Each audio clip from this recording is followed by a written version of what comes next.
Tony Blair is standing up today and saying that the British need to rethink Brexit. He seems to think we're going to change our minds. He clearly hasn't grasped that if that referendum was held tomorrow, the margin would be at least 3 times bigger than it was in the June of last year. I want to be explicit.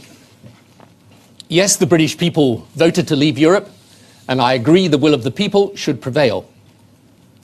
I accept right now there is no widespread appetite to rethink. But the people voted without knowledge of the terms of Brexit. As these terms become clear, it is their right to change their mind. Our mission is to persuade them to do so.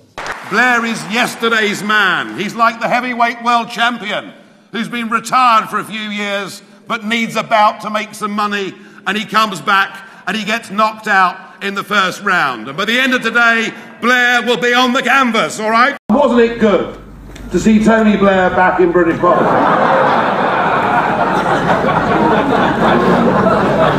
The man that wanted to get us into the euro. The man who promised us a referendum and never delivered it. The man who has made millions personally from the very corporate companies that have benefited from the EU way of making law. Well, I thank Tony Blair on behalf of UKIP and all Eurosceptics for doing once again what he's proved so good at, for making everybody so blooming angry they're going to be more tempted to vote UKIP. Thank you. Look, Bill Clinton, Tony Blair and all those politicians, what they tried to do was to give away the ability of nation-states to make their own laws and have their own democracies. They wanted to sign us up to forms of global government. To try and make sure that the British people are given a full, free and fair referendum so that we can decide who governs Britain, and Tony Blair can go to hell. 2 minutes. Prime Minister, 6 months ago you came here, you impressed everybody with your reform agenda, even me. I said if you achieved your goals, I would support you. Economic reform was the cry. And within a couple of weeks, the Commission had proposed to scrap 68 new laws. I thought, crikey, perhaps Blair's going to do it. Perhaps he really is going to reform and change. But no, under your presidency, there have been 3,350 new legislative acts. Total failure on economic reform. On the CAP, you said you'd work to achieve a consensus for reform. Well, in a way you have, I suppose, because you've got 24 countries against you. No CAP reform until 2014. On the budget, you said there'd be no surrender of the UK rebate. Well, it seems to me that you've given away £7 billion of British taxpayers' money for nothing in return.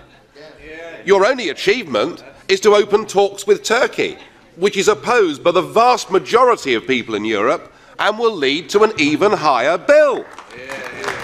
Why should British taxpayers pay for new sewers in Budapest, for a new underground system in Warsaw, when our own public services are crumbling in London? Why should we pay a penny piece into an organisation whose accounts have not been signed off by the auditors for the last 11 years in a row? This budget deal is game, set and match to President Chirac. No cheese-eating surrender monkey he. Unlike you, he stands up for the French national interest, not some bizarre notion of Europe, and he has outclassed and outplayed you at every turn. Your only real achievement is that Britain is now isolated, alienated. We are completely alone within the European Union. Which is why it's been said before. Hang on a second. Everybody else gets an extra minute, Mr. President. I'm asking for 10 seconds. Thank you. Which is why, Prime Minister, I urge you. It's often been said that you wanted to be the permanent President of Europe. Please stay on for a further 6 months, 6 more months of the British presidency, and they'll kick us out. Thank you.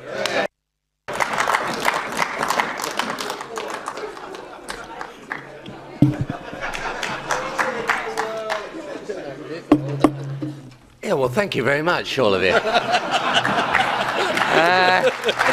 Right.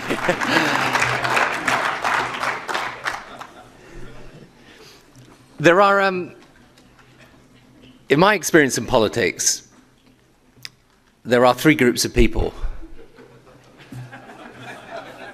There's first of all, the reactionaries.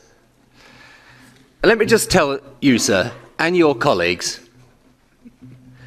you sit with our country's flag, you do not represent our country's interests.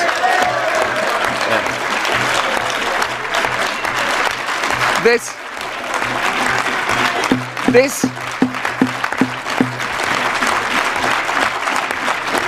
is the year 2005.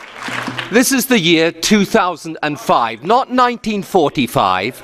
We're not fighting each other anymore. These are our partners, they're our colleagues, and our future lies in Europe.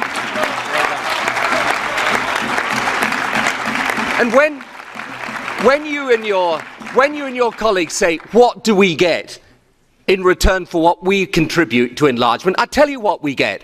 We get a Europe that is unified after years of dictatorship in the East. We get economic development in countries who we have championed. We get a future reform that allows us, once and for all, to put an end to discussion about rebates, common agricultural policy, and get a proper reform budget for Europe. That's what we get if we have the vision to seize that opportunity.